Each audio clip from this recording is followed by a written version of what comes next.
My brother forged documents, claiming he owned 50% of my company. When I found out, I decided to destroy him with evidence he couldn't escape. I, 35, own a profitable chain of fitness clubs in North Texas. There are 4 locations now, with 2 more planned for next year. We generate roughly $1.2 million in sales each year, and I employ approximately 50 individuals, including trainers, front desk staff, maintenance crews, and administrative professionals. Not bad for a guy who started with nothing but a GI Bill and an ambition after leaving the Marine Corps at the age of 23. However, this is not a story about my business success or how I built my empire from nothing. It's about how my poisonous, dysfunctional family tried to drain me dry for years and what occurred when I eventually resolved to fully destroy them, rather than simply walking away, as a decent person would do. Growing up in suburban Dallas, my family dynamic was quite evident from the start. We had 2 children in our household. Me and my younger brother Lysander. He's 32 now. Lysander was always the golden boy who could do no wrong in our parents' eyes, whereas I was forever presented as the responsible one who never required attention, assistance, or acknowledgement. You are familiar with the type of family arrangement.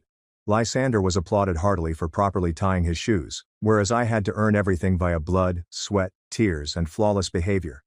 When I was 17, a senior in high school, I worked 2 part-time jobs after school every day to accumulate enough money for a quality used automobile. I worked in a small grocery store, bagging goods and collecting shopping carts. I also worked weekends for a landscaping company, performing manual labor in the Texas heat. Meanwhile, Lysander was caught for shoplifting video games from the local mall. Instead of suffering any serious penalties for his criminal activity, my parents purchased a brand new Honda Civic to boost his confidence and self-esteem. When I asked where my car was after 8 months of saving every penny I earned, my father looked at me and said, "You're more responsible and mature, you'll figure it out yourself, as you always do." After graduating from high school, I immediately joined the Marines because college was out of reach for me financially.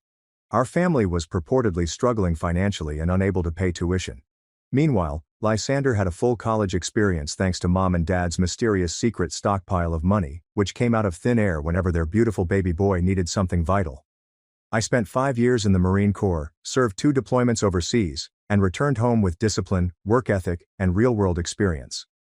I used my GI Bill benefits to acquire a business degree while working full-time at a local gym chain, where I learned everything about the fitness industry from the ground up. I lived in a studio apartment that was essentially a glorified closet for 3 years, eating nothing but cheap pasta, canned tuna, and peanut butter sandwiches, and saving every dime I could to start my first gym. Lysander? He dropped out of college after 3 years of relentless partying, 4 changed majors, and barely passing grades. But according to my parents, he was simply discovering his true path in life and exploring his creative alternatives. By the age of 30, I had 2 highly successful gyms, a nice house in a decent neighborhood, and was working hard to build true generational wealth. Lysander was 27 years old and had never kept a job for longer than 8 months. His routine was predictable. He'd acquire an entry-level job, work just long enough to qualify for unemployment benefits, then purposely dismiss himself and live on government aid while waiting for the proper career opportunity. But guess who was still the family's favorite? He had never done anything substantial or constructive in his adult life. Then Lysander met Ophelia. And that's when our family situation shifted from annoying to completely ridiculous. Ophelia represented every terrible cliché about materialistic, superficial women in one irritating person. She got phony chest implants, lip injections, eyelash extensions, and acrylic nails that were so long and intricate that she couldn't do basic activities like type or unlock car doors. She'd never worked a genuine job in her life, yet she always had the latest iPhone model, designer purses worth hundreds of dollars, and outfits that cost more than most people's monthly mortgage payments. She hooked herself to Lysander like a parasitic leech because he was ignorant and naive enough to believe he could finance her absurdly extravagant lifestyle with his unemployment checks. And what about my parents? They adored her because she was meant to inspire Lysander to be more ambitious and help him evolve into a responsible adult. Yeah, he was inspired to discover increasingly inventive methods to spend money he didn't have and would never get. The girl also had the cognitive abilities of a houseplant. I recall one particularly terrible family dinner when she inquired if my fitness centers were similar to Planet Fitness but more expensive, and then proceeded to confidently describe to me how the fitness industry operated based solely on what she'd seen in romantic films and reality TV shows. This amazing explanation came from someone who truly felt that cardiac activity was bad for your health since it made you too thin and feeble. About 2.5 years ago, my parents' phone calls were much more regular and urgent. These weren't casual, "Hey, how's business going?" social calls, but rather direct, "Lysander needs help with his electricity bill," emergency calls. Or, "Lysander's car needs expensive repairs," crisis calls. Or, my personal favorite, "Lysander and Ophelia are having an unexpectedly difficult month financially." Calls for bailouts. Initially, the requested amounts appeared to be little and reasonable, $400 for utilities and $600 for car troubles. I'm not gonna lie, I helped out because I assumed that's what family members do for one another at difficult times, right? But every time I wired money to aid them, Lysander never called to thank me or explain the issue. Mom was always the one to make the initial request on his behalf, followed by a thank you call, as if he were still a helpless child incapable of handling his own communications. The demanded amounts gradually increased, and the supporting excuses became more inventive and complicated. $1,200 for a deposit on a much nicer apartment because their existing one was allegedly causing Ophelia's bad allergies. She wanted to live somewhere more Instagrammable. $2,800 when Lysander was purportedly laid off unexpectedly, which I later discovered meant he was dismissed for arriving 2 hours late 3 days in a row while intoxicated. $3,500 for Ophelia's alleged emergency dental work, which turned out to be solely cosmetic veneers since she wanted to become a social media influencer. The breaking point should have come last Christmas, when Ophelia posted elaborate Instagram stories documenting her week-long luxury spa retreat in Scottsdale, complete with expensive treatments and designer shopping, the same week that Lysander called me crying and demanding $2,200 for urgent car repairs that couldn't wait. But I was still playing the good brother character like a total idiot. The true wake-up call occurred 8 months ago, when I went to Mom and Dad's house for our weekly Sunday family dinners.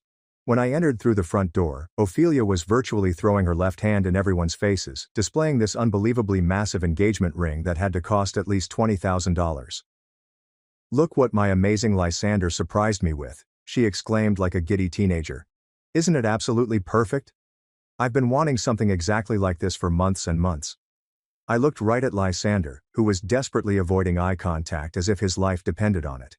4 weeks ago, he called me, in tears, to say he needed $3,800 for unforeseen medical expenditures because he didn't have health insurance. "That's quite an impressive ring," I said, attempting to keep my tone neutral. "Must have been a very significant purchase." Ophelia laughed and did this goofy little hair flip gesture. "Oh, Lysander always finds a way to give me exactly what I deserve. He's so generous and thoughtful about showing his love. Yeah, generous with my hard-earned money and attentive in keeping it hidden from me." During the same uncomfortable dinner, Ophelia made multiple passive-aggressive remarks about how some people are simply not relationship material, all while staring directly at me with apparent judgment. I was 35 and single by choice. I had been too preoccupied with expanding my business empire and safeguarding my financial future to consider dating or marriage. But she made me feel like a pitiful failure because I wasn't married to someone who continuously squandered my money. "Maybe you should focus less on those gym things and more on finding a wife," she suggested with a patronizing sneer. "I mean, what's the point of making all that money if you don't have anyone special to spend it on?" My mother actually nodded in perfect agreement, as if Ophelia were imparting deep insight. "She makes a really good point, Silas. You can't work every single day forever." That night, while laying in my own bed in my own home, which I had paid for with my own money, I made a clear decision. I was finished being their personal bank account. Things became unusually quiet for a few months after I stopped responding to their increasingly urgent money solicitations. I honestly thought they'd learnt their lesson about financial responsibility, or had found another stupid victim to fund their absurd dream lifestyle. I was completely wrong about both scenarios.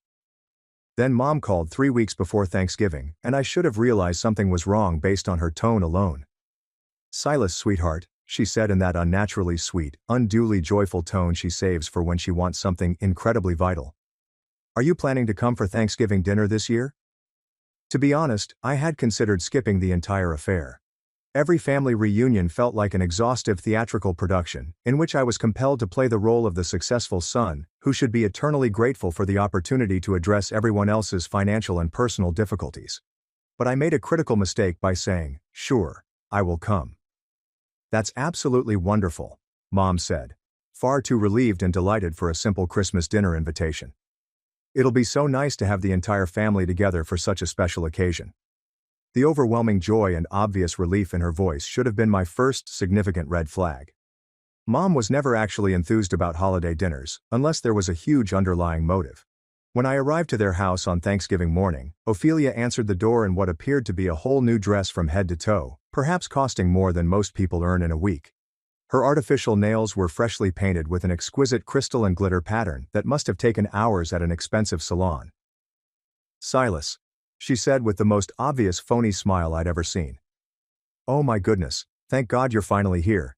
We've been waiting and waiting for you to arrive." Red flag number 1 was literally waving madly in my face. Lysander stood in the living room, looking more scared and agitated than I had ever seen him in our entire life together. When I stepped into the room, he could barely look up from his phone screen, and his leg was hopping rapidly, as if he was genuinely concerned about something significant happening. "Hey there, bro," he muttered without making any eye contact. Red flag number 2 has now joined red flag number 1 in a developing line of evident warning indications. Dad was acting normally, asking his typical surface-level questions about how things were doing at the fitness centers, while Mom rushed around the kitchen making unnecessary dramatic gestures and movements. Everything looked typical and ordinary until we sat down at the dinner table, plates full. Mom cleared her throat in that very specific manner, and gave me that particular look, the very same expression she used to give me when I was a kid. As if she were ready to ask me to undertake extra household chores that Lysander always managed to get excused from. "So, Silas," she explained, carving her turkey with almost surgical accuracy and methodical movements. "Lysander and Ophelia have some really exciting news they want to share with the entire family. Here we go with whatever sophisticated plan they've devised this time." Lysander squirmed uncomfortably in his chair, as if he were sitting on something sharp and uncomfortable. "We're getting married next month." "Congratulations," I responded. But something felt odd about the rushed timing and haste. Why the sudden need to get married so quickly? "It's going to be absolutely beautiful and perfect," Ophelia exclaimed excitedly, clearly excited. "Small ceremony, just immediate family members, very intimate and romantic." Mom grinned, clearly proud and satisfied. "They found the most perfect venue possible, very elegant and sophisticated." I waited patiently because after years of experience, I knew there was always a catch with these people. "The only thing is," Lysander finally remarked, looking squarely at his plate rather than at me, "we're running a little short on the venue deposit and all the catering expenses." And there it was. The true reason for the mandatory family dinner meeting. "How short are we talking exactly?" I inquired, knowing full well that this would be absolutely absurd and outrageous. Lysander and Ophelia exchanged one of those meaningful stares that couples have before tagging someone for money. Then Ophelia leaned forward across the table, wearing an outrageously entitled smile that made my skin crawl with revulsion. "It's honestly not that much money when you think about it," she answered dismissively, waving her hand as if she were talking about change. "Just $22,000. I actually almost choked on the food in my mouth. $22,000? "Well," Mom replied right away, clearly having practiced this speech, "when you actually break it down properly, it's really quite reasonable for a quality wedding. The venue rental is $6,000. Professional catering is $10,000. Floral arrangements are $3,000. And then there's the photographer, the musicians, the cake, and all the other essentials." "Hold on just a minute," I said firmly. "You haven't actually paid for any of this stuff yet?" Ophelia's phony smile became substantially tighter around the edges. "We put down small deposits to hold everything, but all the full payments are due next Friday." I scanned the table slowly and deliberately. Everyone was looking at me expectantly, as if this intricate setup had previously been planned and I was simply going through the motions before opening my wallet and fixing their issues. "And you want me to pay for your entire wedding?" "Not pay for it exactly," Lysander replied hastily, attempting to sound fair. "Just help out significantly, you know, as a generous wedding gift from my successful big brother." Ophelia laughed aloud, and it was the most condescending sound I had ever heard in my life. "I mean, what else would you spend your money on anyway? You don't have a wife or children or any real family responsibilities. Your parents only love you when you pay their bills." The entire room became utterly silent. Even my parents seemed uneasy about how blatantly and viciously she had just insulted me. I carefully put down my fork and leaned back in my chair, glancing at my mother. "Is that true, Mom?" Rather than refute it, Mom smiled and nodded. "Well, if you're not willing to help family, then you can't come to family events anymore. You can't come unless you pay off your brother's credit card." The words struck me like a physical blow. After everything I'd done and all the money I'd given them over the years, they saw me as a wallet rather than a son or brother. I got up slowly, grabbed my jacket, and smiled back at her. "You know what? You're absolutely right. And that's why you'll never see me again. The transformation in the room was sudden and dramatic. Mom's confident smile disappeared instantly. Dad's face turned white. Lysander appeared to have been smacked. Ophelia's arrogant face faded as she realized what had just occurred. Their faces fell as they knew they had lost me forever. Wait, Silas. I didn't mean. Mom began, but I had already moved toward the door. Yes, you did mean it. And now you get to live with it. I walked straight out the front door, not looking back. For 3 weeks following the Thanksgiving incident, my phone was continuously vibrating with incoming messages from every family member. Mom sent long, guilt-tripping text messages about how upset and wounded she was by my selfish actions over dinner. Dad left me several voicemails lecturing me on family loyalty and standing up when it really matters. Lysander sent several sad messages, usually complaining about how I was ruining his special day and hurting his happiness. But the greatest and most entertaining messages came straight from Ophelia herself. This woman gave me genuine multi-paragraph essays about how I was a greedy, bitter person who was clearly envious of Lysander's happiness and success in life. She branded me sad for being alone at my age, strongly implied that I was probably gay, and concluded with increasingly vague warnings about how I would absolutely regret this decision if Lysander became phenomenally popular. The irony was really stunning. She was calling me envious and literally begging for my money to support her extravagant lifestyle and fantasy wedding. I meticulously screenshotted each message she sent me and saved them in a separate folder. Then, as suddenly as they had begun, all of the messages came to a halt. I honestly assumed they'd either found another naive victim to fund their crazy wedding, or that they'd finally chosen to have a much smaller ceremony that they could actually afford with their own limited resources. As always, I was utterly wrong about both possibilities. 4 weeks later, my acquaintance, a loan officer at a major regional bank, contacted to provide some very fascinating and troubling information. "Hey, weird thing happened at work today," he nonchalantly stated. "I saw your brother and his fiancée at our main branch earlier this afternoon." My gut plummeted with fear. What were they doing there? They were asking about substantial business loans. But here's the strange part. They were using your fitness centers as collateral and financial references. My blood became very cold. What exactly do you mean by that?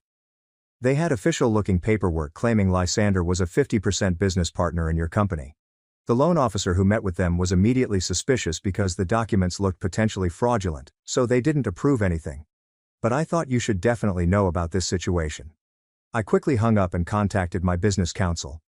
After considerable investigation and research, we learned that Lysander and Ophelia had been actively seeking to obtain large loans around the Dallas metropolitan area by using wholly falsified documents saying Lysander was a major owner of my fitness center business.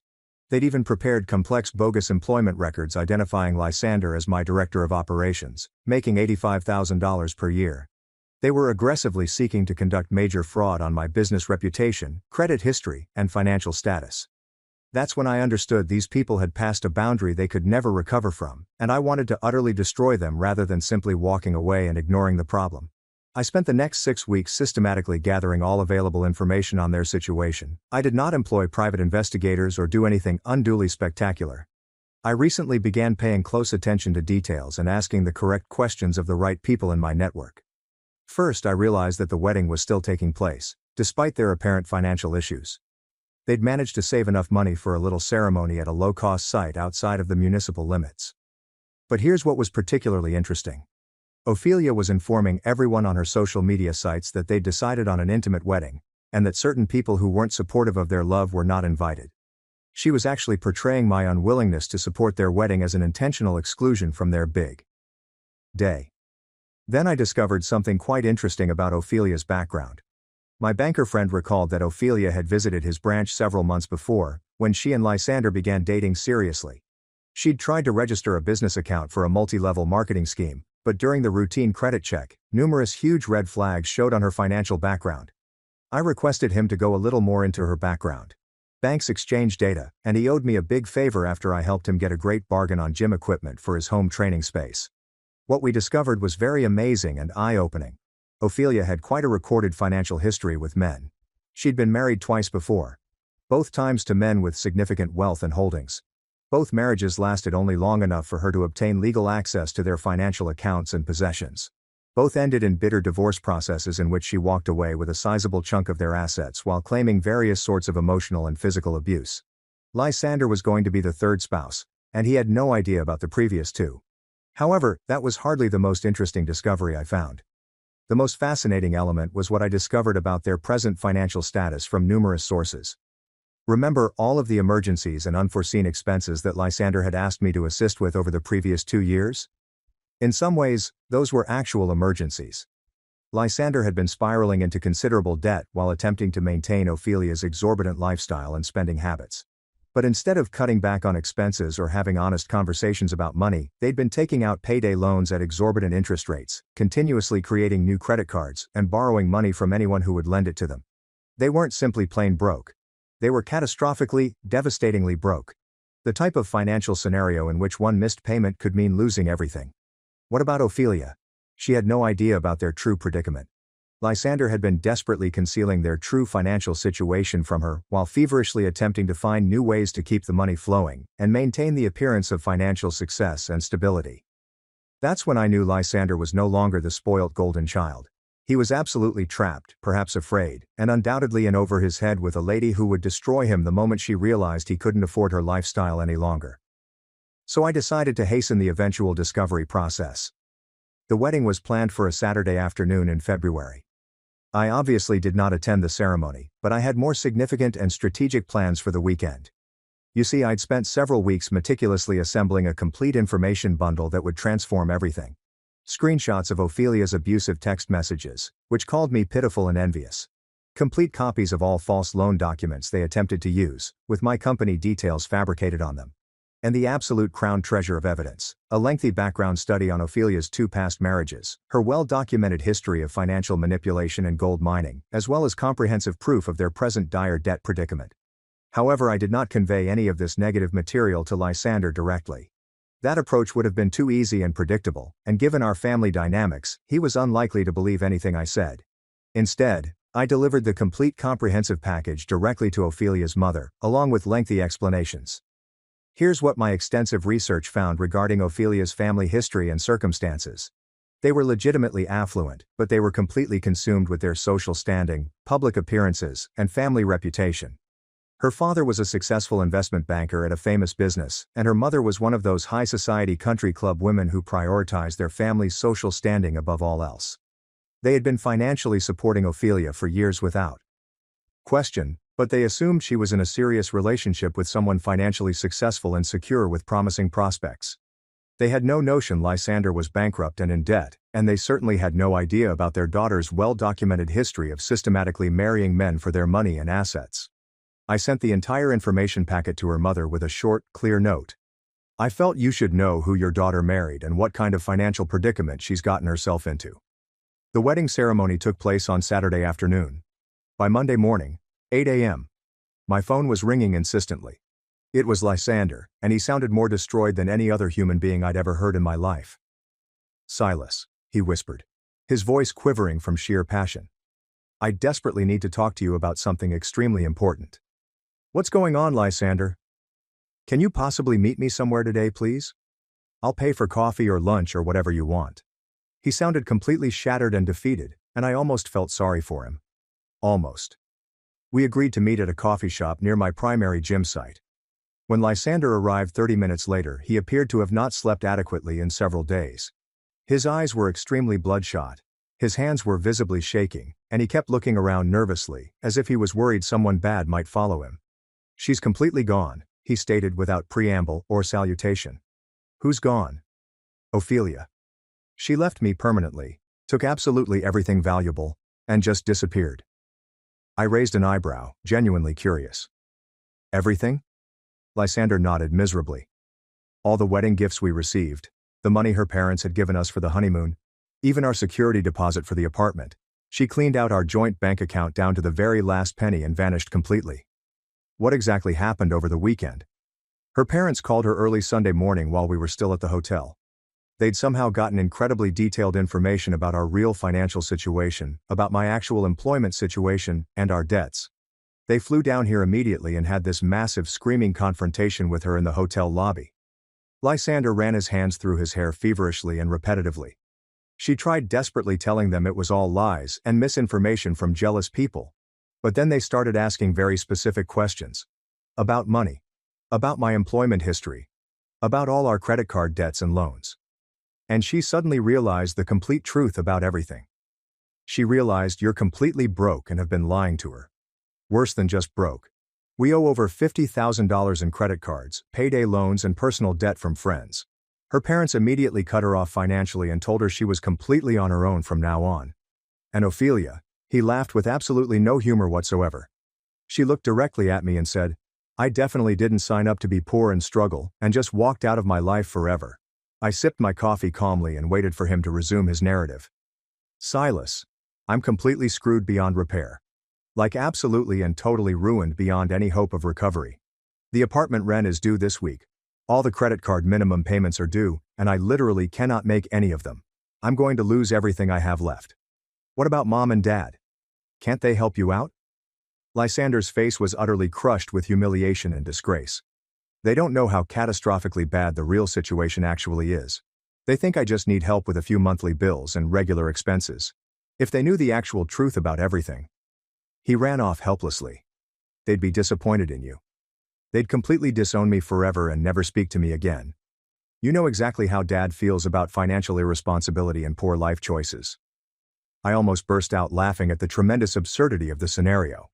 Dad claimed to despise financial recklessness above all else, yet he had been personally encouraging Lysander's bad actions for years without even recognizing it. Lysander gazed up at me with the most pitiful, begging eyes I'd ever seen on another person. I know I've completely messed up everything in my life. I know I've been a terrible brother to you for years, but I'm literally begging you, Silas. Please help me one more time. I need your help more than I've ever needed anything in my entire life. How much help are we talking about exactly? $50,000 minimum. Maybe 60 to get completely clear of everything and start over with a totally clean slate. I leaned back in my chair and watched his desperate expression. $60,000 to clean up a situation that could have been avoided if he had made even one decent decision. You know what, Lysander? You're absolutely right about some things. You did completely mess up everything. And you have been a terrible brother to me for most of our adult lives. His face dropped with terrible disappointment and anguish. But more importantly than any of that, you've been a user and a parasite for your entire adult life. For years and years you've treated me like your personal ATM machine that exists solely for your benefit. You've never once asked how I'm doing personally or professionally, never offered to help me with anything whatsoever, never even bothered to say thank you when I bailed you out of your various messes and crises. Silas, please, I'm literally begging you on my knees. I'm not done talking yet. My voice was now ice cold. You married a gold-digging manipulator who insulted me repeatedly in our parents' house and then tried to commit serious fraud using my business reputation and credit. You've spent years systematically taking advantage of my success while contributing absolutely nothing to this family except constant problems, drama, and financial emergencies. Lysander was openly crying now, real tears flowing down his cheeks. I know.